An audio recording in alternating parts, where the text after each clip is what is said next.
Oh yeah, this is gonna be good, bro. This is gonna be good.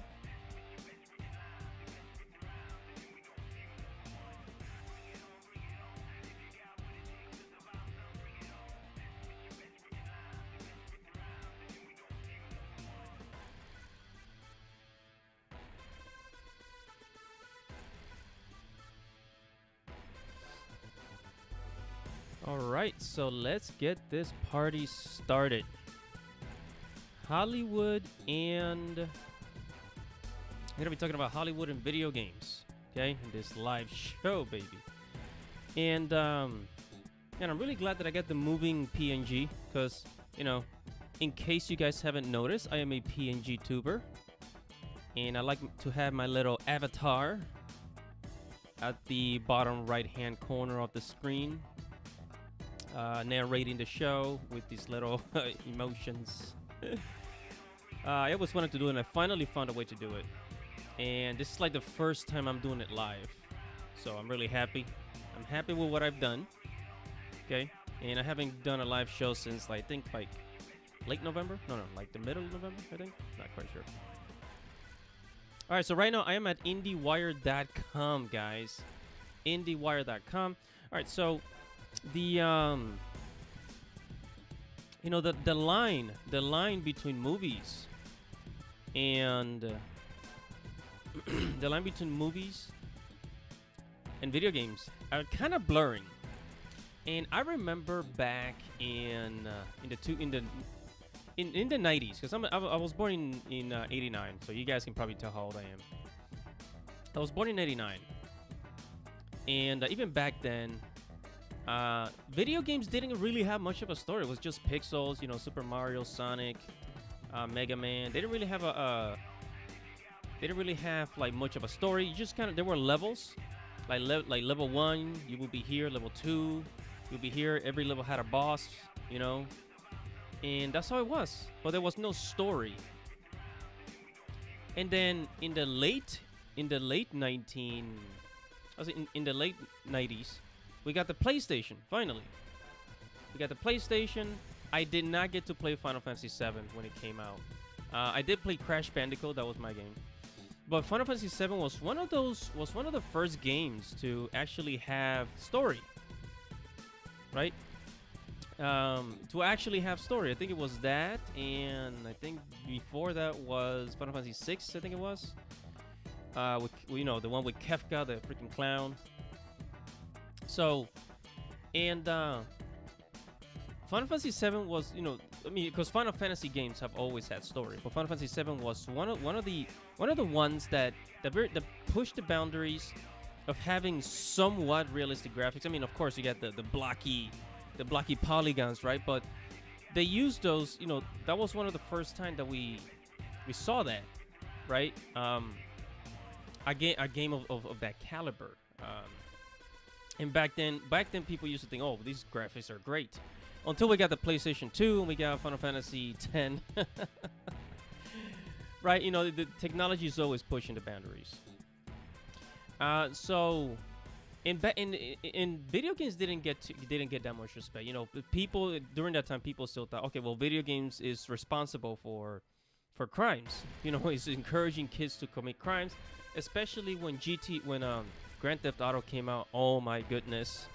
When Grand Theft Auto came out, it's like the news loves picking on video games. They love picking on video games, bro. The news loves picking on video games.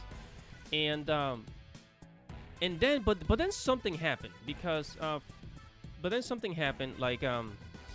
the 90s there was a Super Mario movie. I don't know if you guys remember.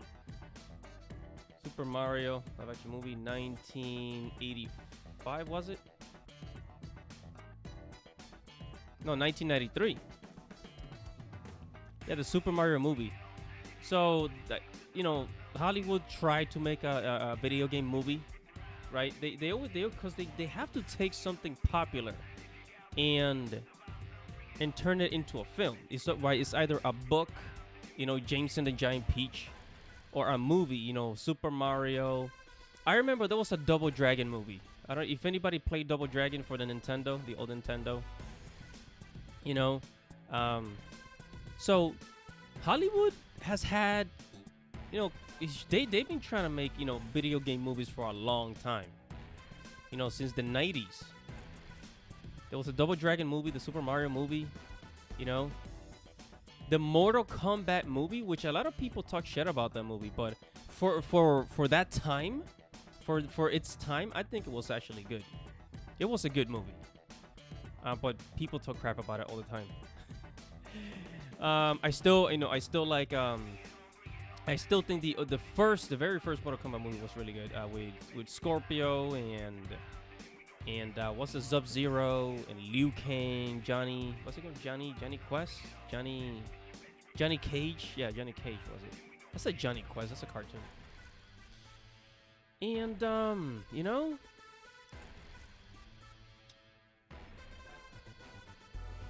But now we're reaching a point where like video game movies are becoming really good. I mean the Sonic movie was absolutely outstanding, you know? The Sonic movie was absolutely outstanding. And then there was the Assassin's Creed movie, the what was the other one? Besides a whole bunch of video game movies. There was a Tekken movie. It's actually a video game.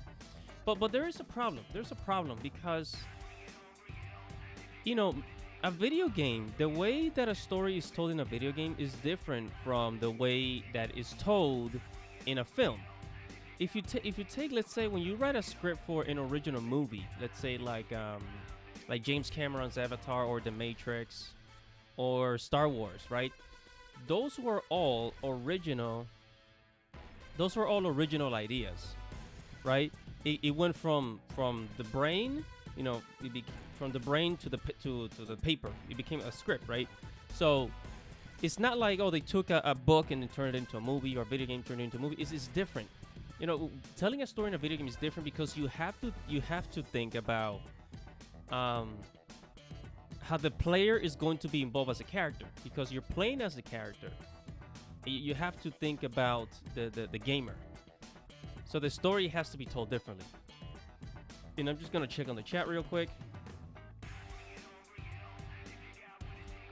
We got Rob Mendes says Street Fighter, still need to watch The Wheel of Time. Sorry off topic, said, and read the rest of the books. What is up, Rob Mendes?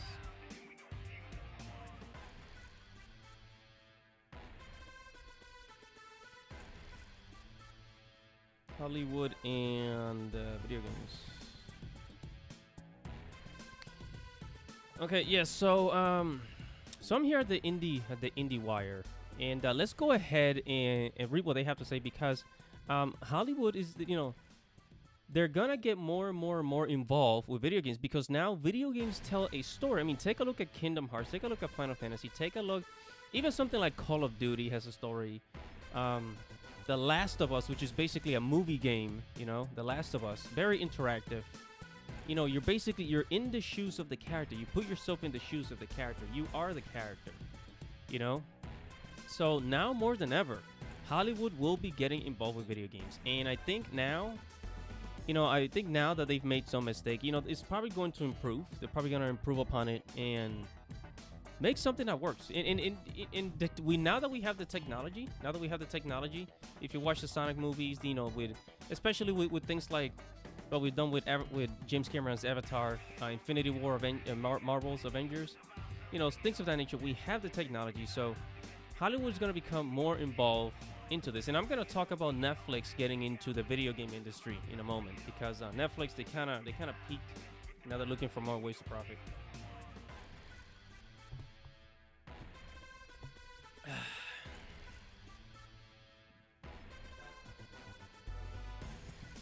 It's a best game movie live stream. Never heard of that. All right, so the Indie Wire. It says how the future of entertainment will be forged between Hollywood and video games. It says Hollywood has had fraught relationship with games for years. that's set to change as the lines between film, TV, and gaming continue to blur. Yeah, and just like I said in the beginning, it was May 1993 when Super Mario Bros. Movie was first released in the nation. Very confused gamers, and it's safe to say that Hollywood and video games have experienced have experienced a somewhat tumultuous relationship ever since. Forget oil and water. We're talking about Sonic and Robotnik, Avalanche, and Shinra. Cyberpunk 2077. Anyone who pays $60 to play it, logic suggests there's money to be made from crossing the streams, but almost 30 years of sustainable slam dunks have yielded little success in in either direction. Without adjustment for inflation, Duncan Jones' Warcraft remains the highest grossing movie ever adapted from a video game. Yeah, Warcraft. Yeah, the Warcraft movie. That was really good. That movie was really, really good. And that was a video game movie. I mean, who would have thought that, an online game, a massive multiplayer online game like World of Warcraft would become a movie? But it happened. Okay? Everything involves a story. Script writers, we need script writers now more than ever.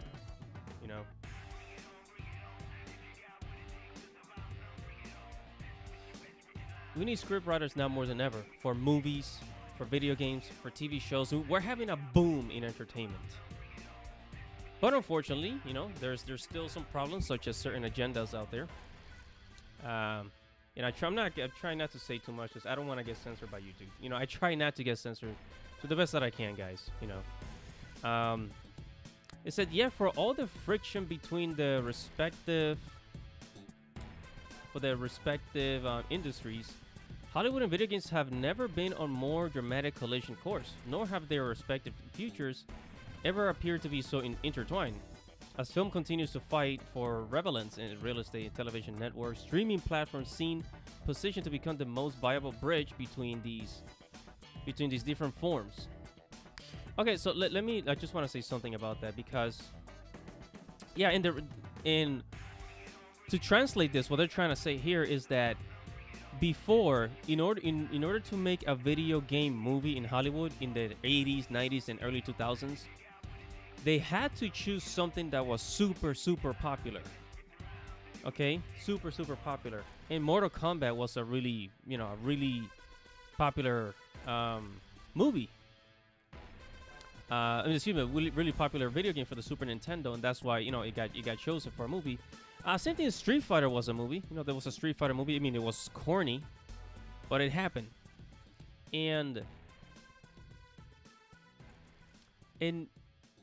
But now, I don't want to say that the middleman has been removed, because now the middleman is Netflix. The middleman is Netflix now. It's not necessarily like some Hollywood studios. Some guy in an office, smoking a cigarette, judging your script. Now we have places, video streaming services like Netflix, that's actually giving people opportunities to put some work out there that could possibly be good.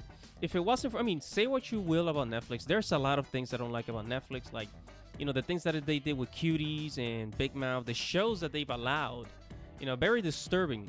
But at the same time, we got Stranger Things, okay? We got Stranger Things, and we got we got a whole bunch of other shows. Although Netflix does not get any credit for Cobra Kai, right? But now, because we have all these streaming services that that they are hungry for content, they're giving more opportunities to to film producers, script writers, to come up with new ideas that before streaming services, Hollywood would not take. You understand? All right. So then it says, however, gaming is moving closer to the center of mass culture every day, reaching total revenue of 167 billion. And in 5 more years, I think 5-10 more years, it's gonna be like a $250 billion industry, gaming. Said during the pandemic, straight in 2020, as people the world over migrate to digital spaces for social and creational purposes alike. Yeah, that's the metaverse. Says, but a single rise and fall narrative ignores how these disparate media have always informed each other and will continue to do so for the foreseeable future. At the same time as Hollywood is straining for new levels of active content, interactive games are growing increasingly cinematic. And companies like Twitch are making fortunes by investing in massive engagement. Yeah, because now, I mean, you ever wonder? People always wonder, like, people used to say back then, like, why would you want to watch other people play video games? And then we got Twitch. Now we have Twitch, and now and now watching other people play is part of the entertainment. Despite of the creative relationship revolving relationship between those two forms, will prove instructive to the shape of the entire media landscape over the next 25 years. In an effort to map the current intersection between Hollywood and gaming as it exists today, and to imagine how that border might be redrawn to tomorrow, IndieWire spoke to a range of influences, grappling with the relationship between Hollywood and gaming to help us understand what it will look like down the road. Fundamental flaw of turning games into movies. Yeah, so here are the flaws. Yeah, actually, let me check on the chat real quick. All right, so let's see.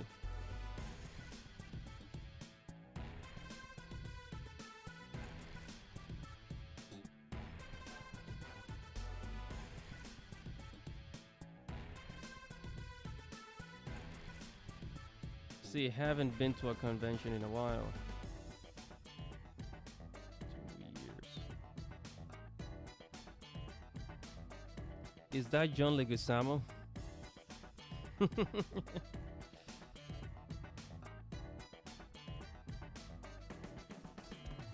an anime convention, that is. Alright, just checking on the chat, guys. Anyways.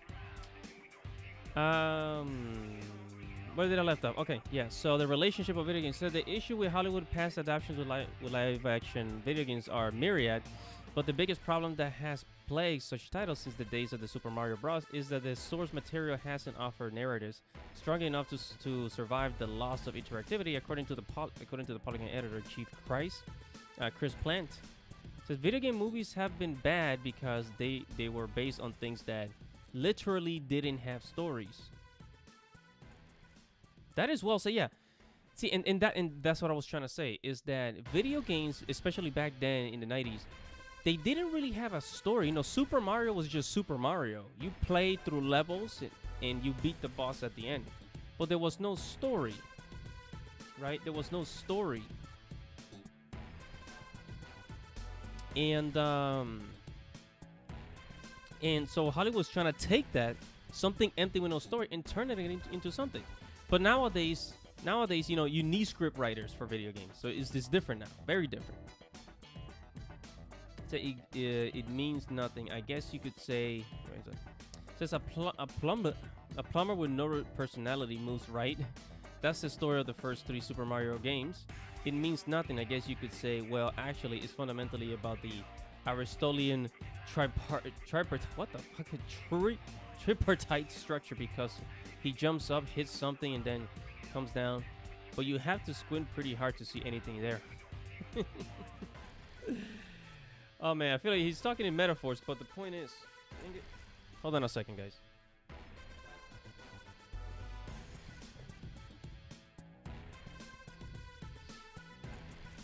Alright.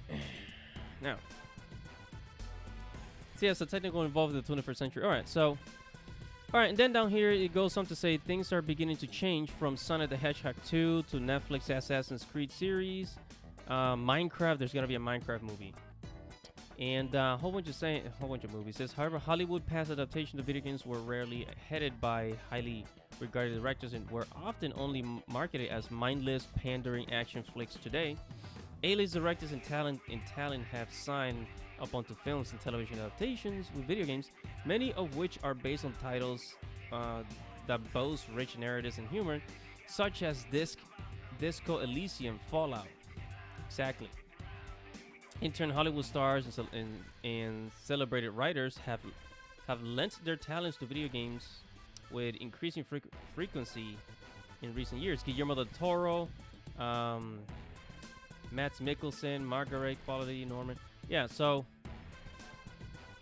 And even it says says George R. R. Martin created much of the mythology for Elder Ring. Wow, an upcoming game from Dark Souls. Yeah, so even George R. R. Martin, he wants to make a game, and I mean, George R. R. Martin, he wants to make a game so bad. George R. R. Martin wants to do everything else besides finish the Game of Thrones series. But anyways, that's not the point. The point is that now more than ever, it's, you know, the lines are blurring, and you're gonna see a section of Hollywood that's strictly for video games, you know. And I highlighted this line here. It says, they don't get it, Maxon said, regarding to whether Hollywood executives have kept pace with their audiences. It says, they don't know because they don't play. And if their kids play, they get it even less because then it's like, my kids loves that game. That's even worse. So you have to love games to understand what makes them tick. Yeah, so a lot of people in their lives, the problem that in Hollywood, the primary thought when they're making a video game movie, like Son of the Hedgehog, they're just seeing dollars. Okay, they're seeing dollar signs. Okay, they're not fans of the video game most of the time. They're not fans of the video game. Most of the time, and they're just there for the money. Right? And that's what pisses gamers off. You know, gamers say, okay, I understand you want to make money, but at least give us something good, for God's sakes. You know, give us something good. You know, like actually, you know, make a story. At least make it seem like you freaking care, dude. Come on, right? So Netflix is the future, but it needs work. I'm not gonna cover this whole thing. It says Unreal Engine will change everything. Okay, see, here's another thing. You know, now since video game graphics are becoming so realistic, you know, they're gonna start using the Unreal Engine, which is basically used for a lot of video games like Kingdom Hearts, Final Fantasy, the new Matrix video game that's coming out. They're gonna be using it's made with Unreal Engine 5. And let me just change the music here, guys. Hold on a second. Let me just change the music. Change the tune. What do I want to play? Bird in the Hand. And if you guys are wondering where I get this music, this is from The War Ends With You. They have a soundtrack. Go buy it directly from Square Enix. Okay, so the Unreal Engine, right? It says, I think we're going to see more and more of the intersection happening. Kelly said The Mandalorian and the Video Game Awards, the Video Music Awards as recent projects that use the Unreal Engine to power their sets. Right? We're going to start to see is assets being used for movies, such as special effects, are going to be able to be brought right into video games. Yeah, so basically whatever kind of effects movies use, they're gonna go straight to video games because they're using the same software. Checking on the live stream.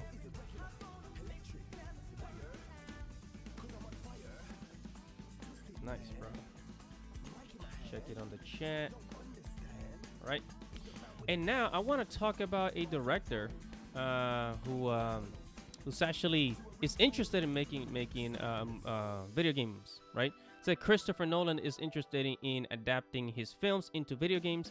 And correct me if I'm wrong, but yeah, he directed Inception, right? He directed Inception. So Christopher Nolan revealed that he once planned to adapt Inception into a video game before axing the project. It says, would Tenet make for a good video game? Yeah, I don't think that movie did very well. It says it's probably not going to happen. Christopher Nolan is nonetheless keeping the doors open on adapting his films into games in the future. It says Nolan discusses his thoughts on video games movies during a recent interview with the Game Awards host Geoff Keighley. So the filmmaker noted that despite the challenges of video game development, he'd be interested in exploring the medium if the right opportunity presented himself. And like I said, making a movie like Batman, you know, making a movie like Batman, it's different. It's a different approach, you know. When you're writing a script for a video game, you gotta have the player in mind. Okay, so what's gonna happen? What's the player gonna be thinking? How's the action gonna be? As opposed to just writing the story, you know, for a movie, which is different. So, um, it's not as easy as it sounds for the even because even these directors know it themselves. It's not as easy as it sounds.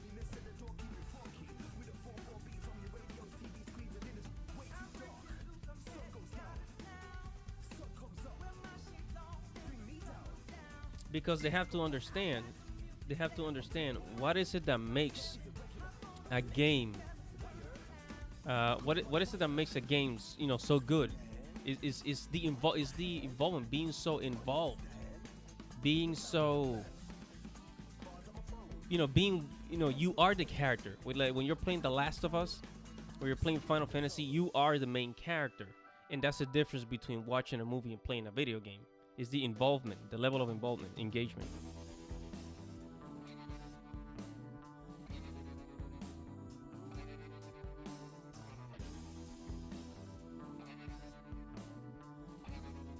I'm just checking the chat real quick.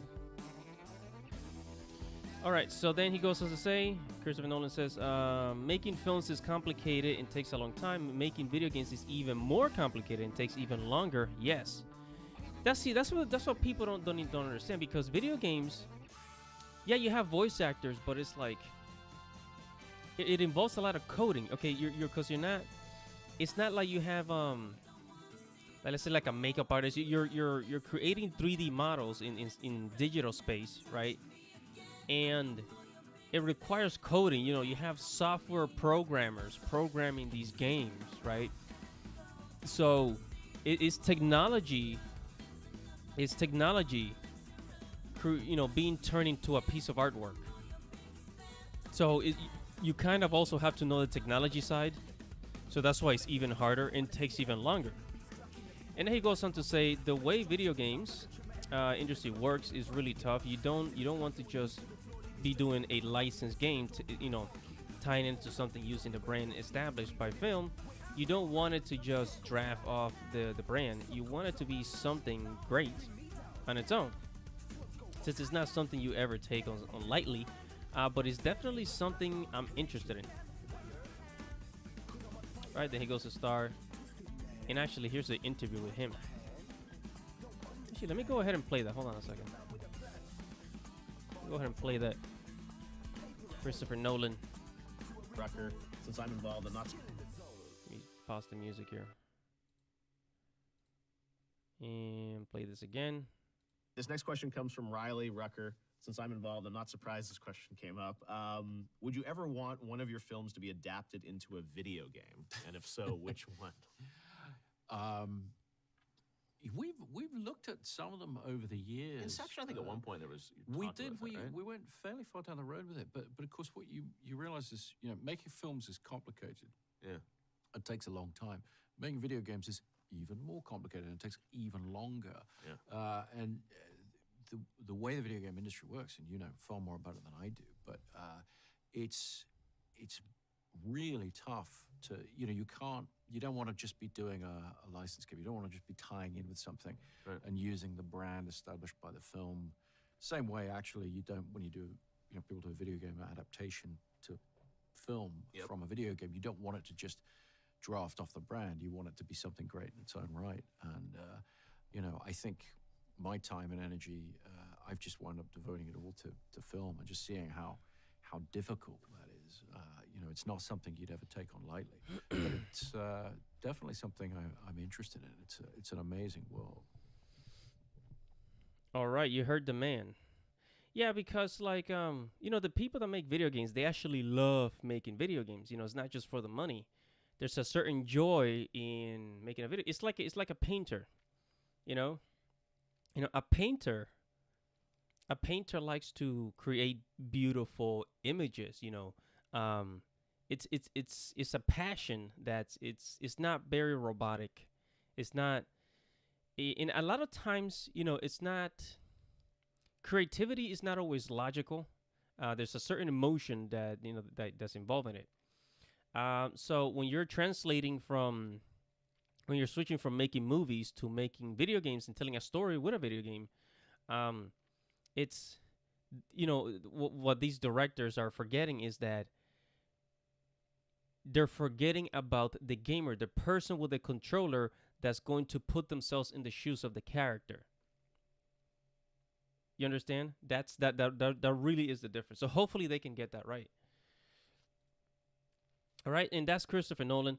In one of the things that I found funny, somebody that's always been making video games, Hideo Kojima, the creator of Metal Gear, he said he wants to give up games and go into movies, which is kind of funny.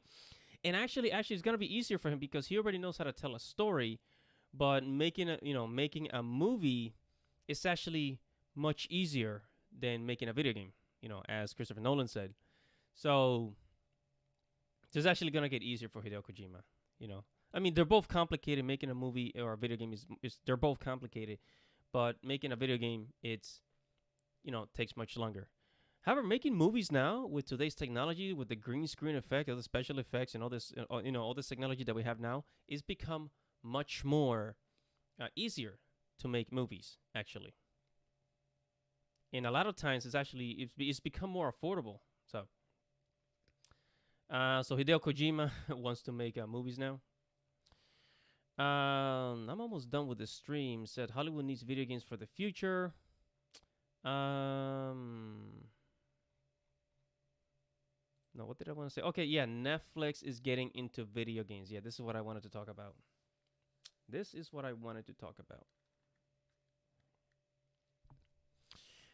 So look, talk about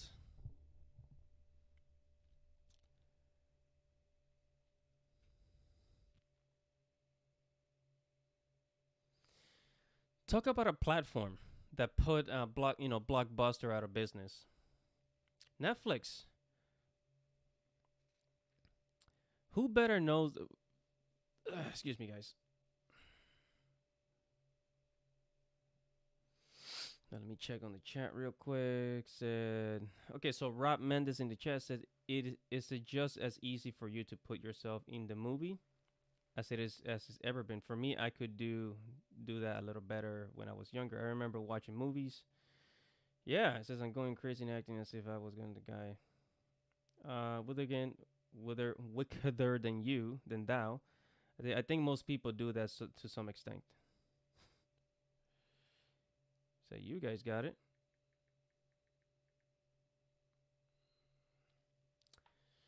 All right. So here at Vox.com, it says, why Netflix is getting into video games, It says, I think you will watch Stranger Things and then play Stranger Things, the game, right?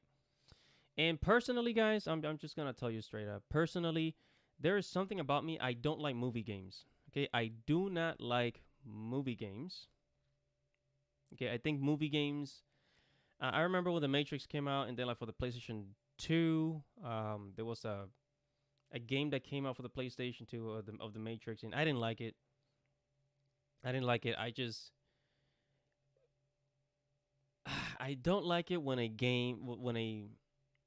let's say when you watch Shrek, right? You watch Shrek, and then a video game of Shrek comes out, and it's like because they base it off the film, it's just not the same. It's not as fun. But maybe that's just me. Anyways. It says Netflix starting out shipping DVDs to customers throughout the mail.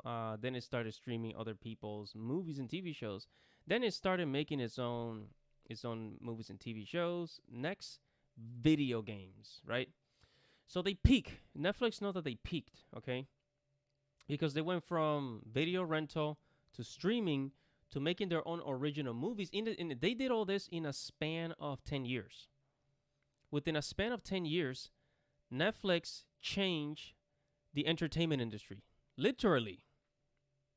I mean, literally, they changed it.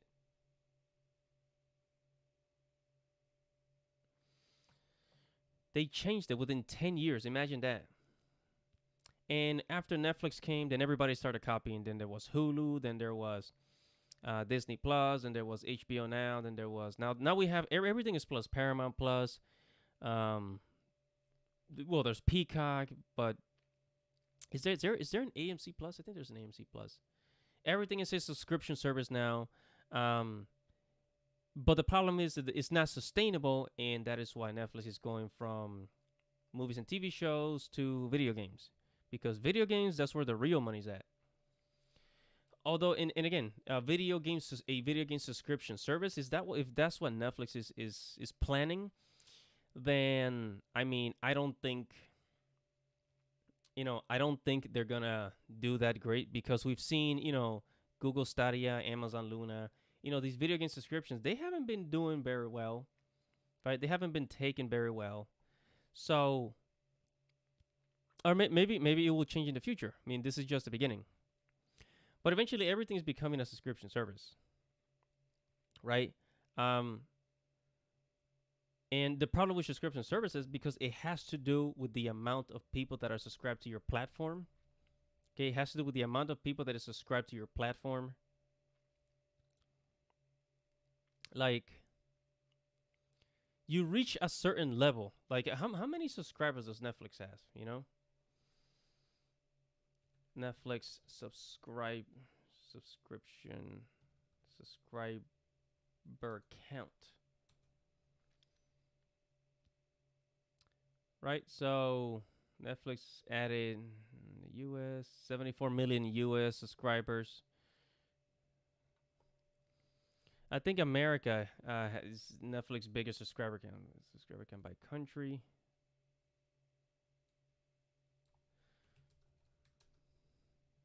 How many Netflix subscribers?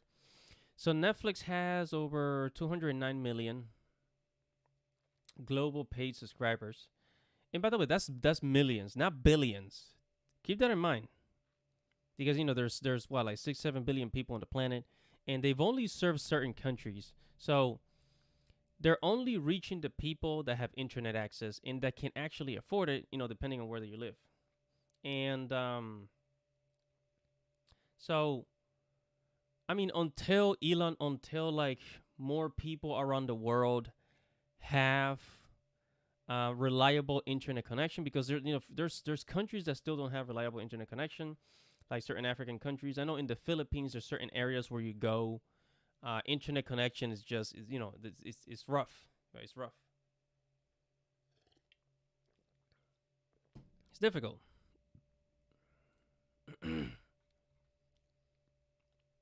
But anyways, back to our article. I said on Tuesday, Netflix formally told investors that it is in the early stages of further expanding into games, saying that it's in an extension of experiments that company has done with a handful of choose your own adventure style interactive programs. Yes, that's what it's called. Choose your own adventure choose your own adventure style interactive programs. I'm pretty sure that you guys seen those shows on Netflix where like you choose what's gonna happen, like you choose the decision of the character, and depending on what you choose, that's gonna determine the outcome of the story. This is becoming more common. I think Netflix were one of the first people to do this.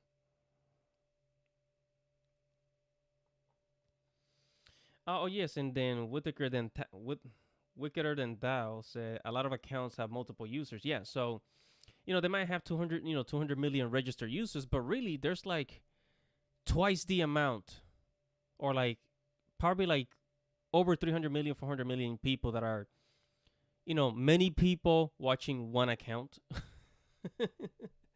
Imagine that. Yeah, because you have some people, like one of my friends, that don't have Netflix, but they use somebody else's account. So they could have, let's say 500 million registered users on Netflix, but they don't, because you have other people that are watching movies on somebody else's account. So interactive games, it's a move that is both obvious and surprising, and we'll discuss why in a minute. First, here's how Netflix says it'll work.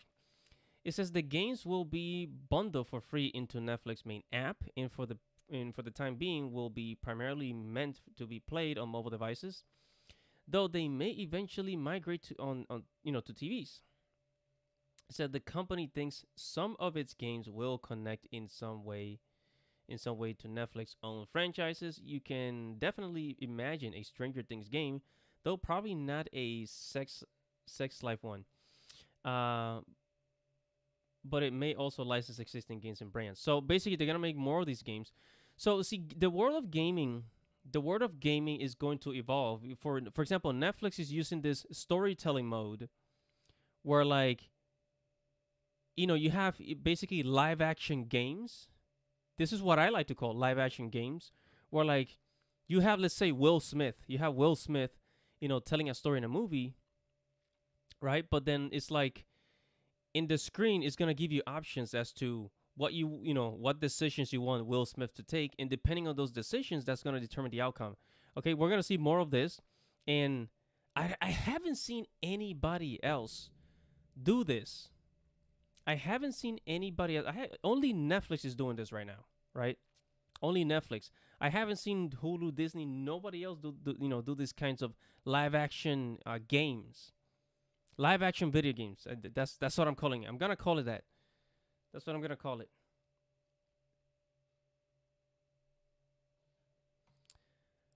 Said Rob Mendes said a lot of alternative endings on Bandersnatch. I gotta check that out. Said Netflix described is moving into games as an initial foray. We think the time is right to learn more about how our members value games.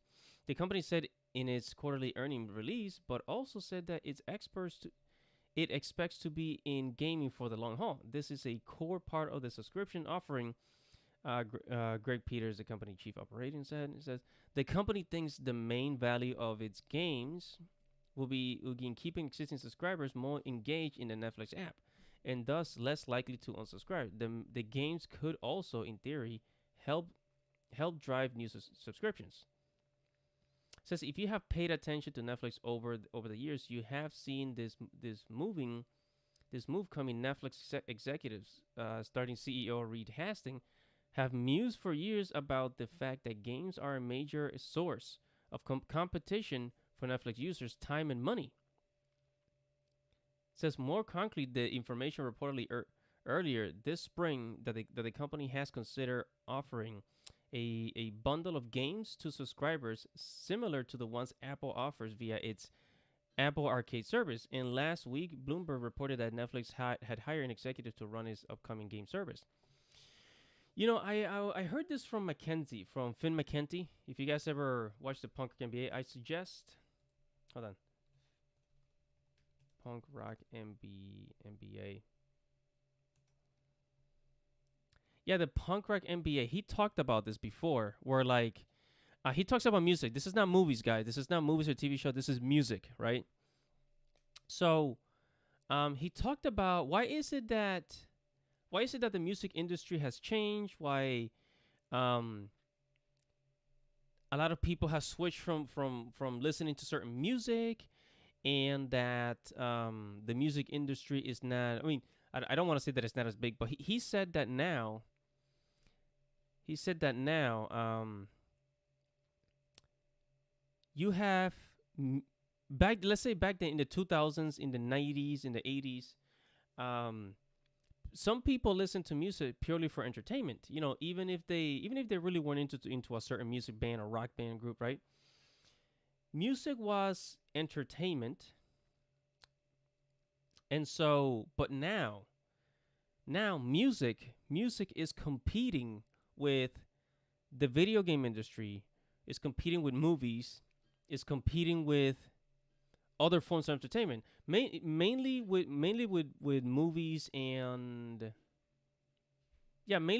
video games, because now now that video games are so vast, so huge, video games are competing with the music industry, whether you feel like to believe it or not. And that's basically what they're that's I use the music example here, but video games are a good competitor for movies, because you sit down and watch a movie, but guess what? You sit down and play a game and also get a story. You get movies in video games now. You get video games tell a story. So video games are competing with the movie industry, but to blur the line, now they're becoming one. Now they are becoming one. So hopefully I explained that well. Hopefully you guys don't get too confused. You know. So the stuff that Netflix is doing first with anime and now games concerns me. Yeah, some people are worried about the industry. But I do like some things that Netflix have been doing. Like again, like I like the whole choose your own adventure style interactive games on Netflix. I think that's cool. Says on the other hand, you've paid attention to Netflix over the years. You may also view this as a real departure from the company's strategy, namely from its insistence on focusing on doing one thing well, right? And honestly, like Netflix have done really good. I'm not gonna lie, they've done really good. They've made original content. They made original content, and they've helped people find other movies and TV shows that we had absolutely no idea of before, especially overseas. If it wasn't for Netflix, we wouldn't have Squid Game, right? So there's a dark side, there's a negative side and a dark side, because on one hand, Netflix is kind of like they're investing into anime, but it really is just for the money. But at the same time, they're producing good anime. It's kind of that double-edged sword, where it's like they're messing up one thing, they're fucking things up and doing good things at the same time. That's the simplest way that I can explain it, but you get the point. So yes, it says for years Netflix executives have been asked when they will get into live sports or live news, or when they will add advertising to the service. Their response is always the same: Netflix thinks a single-minded focus is the best way to win, and branching out beyond on-demand movies and TV shows will be a distraction. Yes, that is correct. And actually, I think YouTube is focusing on that, like making like live TV shows and stuff like that. I think YouTube is actually focusing on that. But Netflix, they've always been on original content, original exclusive content. You cannot find our TV shows and movies anywhere else. It's like game. It's just like gaming. PlayStation titles. Actually, forget PlayStation. Nintendo. Okay, you can only play You can only play Pokemon on Nintendo. You can only play Zelda on Nintendo. Exclusivity is the name of the game. Exclusivity is the name of the game. Netflix knows that better than anybody. They started the whole thing. In the movie industry, at least. Where did I left off? It says, now the company says is willing to try something new while arguing that free games are a reasonable extension of what is already doing. It said the company's subscription model means we don't have to think about ads, in-game ads. Ooh, oh my goodness. Oh my god. Yes. Yes, and this is what I'm saying. Like they do some bad things, but they also do some good things. So Netflix here, they're saying we don't have to worry about in-game ads. You guys already know what's happening with the whole NFT games, right? NFT games in some online multiplayer games online. It's like they're a business, so they're trying to monetize it, because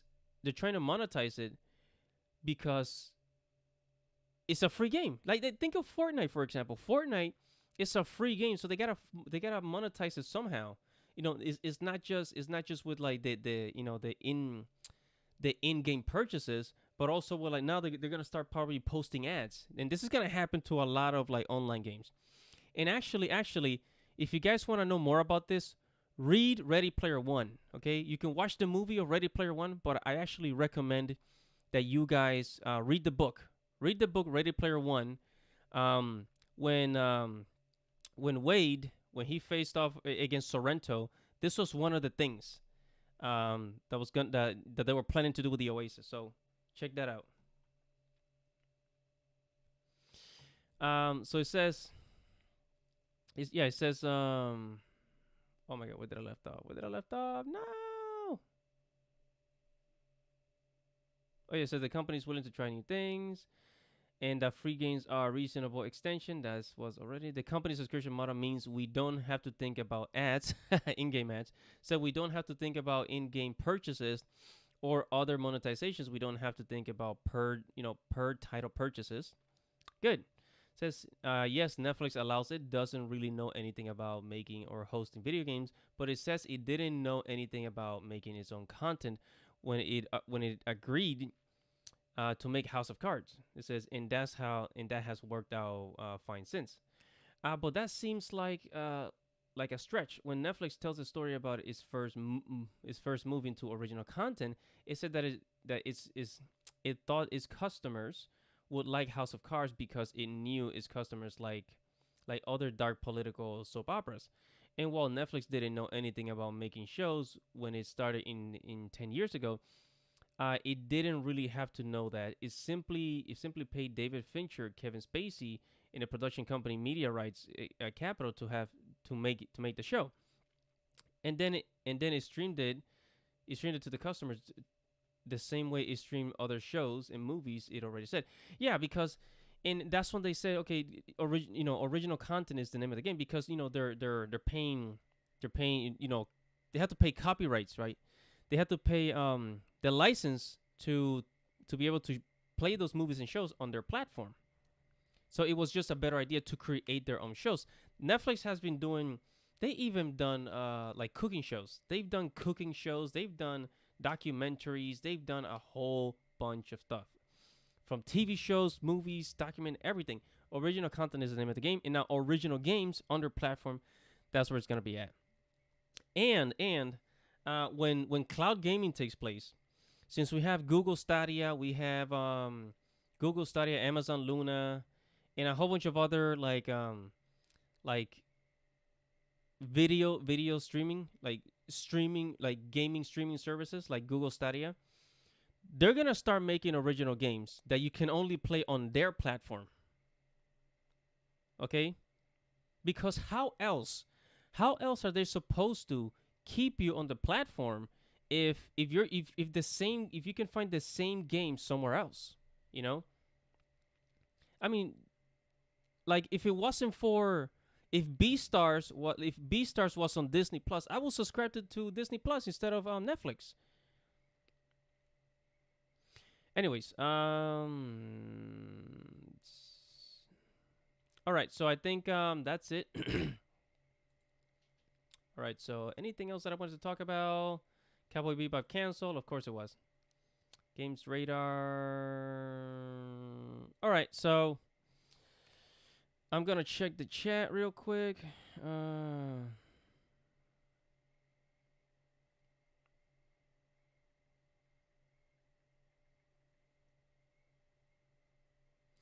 All right, so I want to thank everybody that showed up tonight. Okay, I want to thank everybody that showed up tonight.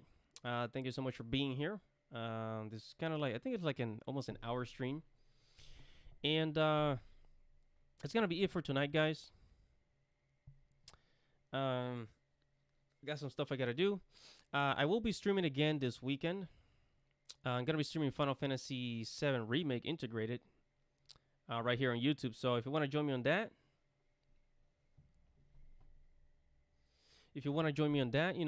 Tune in for Friday, Saturday, Sunday. I'll be streaming Final Fantasy VII, and let's have some fun. But as of right now, thank you for watching. See you guys later, and Godspeed.